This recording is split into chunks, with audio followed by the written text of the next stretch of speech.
ଆଜିର ପାଣିପାଗ ଅପଡେଟ୍।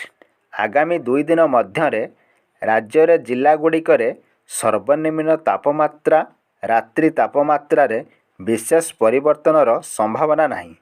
ପରବର୍ତ୍ତୀ 4 ରୁ 5 ଦିନ ମଧ୍ୟରେ 2 ରୁ 4 ଡିଗ୍ରୀ ବୃଦ୍ଧି ପାଇପାରେ। ରାଜ୍ୟରେ ବଢ଼ୁଛି ପାରଦ, 16ଟି ସ୍ଥାନରେ 32 ଡିଗ୍ରୀ ଉପରେ ତାପମାତ୍ରା। ରାଜ୍ୟରେ ବଢ଼ୁଛି ପାରଦ, କମୁଛି ଶୀତ। ରାଜ୍ୟରେ 16ଟି ସ୍ଥାନରେ 32 ଡିଗ୍ରୀ ଉପରେ ତାପମାତ୍ରା ରେକର୍ଡ କରାଯାଇଛି।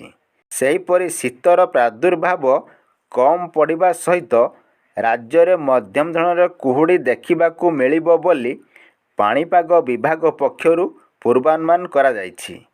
ଆଗାମୀ 7 ଦିନ ପର୍ଯ୍ୟନ୍ତ କୌଣସି ପାଣିପାଗ ନିୟାମକ ସକ୍ରିୟ ନଥିବା ଯୋଗୁଁ ରାଜ୍ୟରେ ପାଗ ମୁଖ୍ୟତଃ ଶୁଖିଲା ରହିବ। ବର୍ଷା ହେବାର କୌଣସି ସମ୍ଭାବନା ନାହିଁ ବୋଲି ପାଣିପାଗ ପକ୍ଷରୁ କୁହାଯାଇଛି।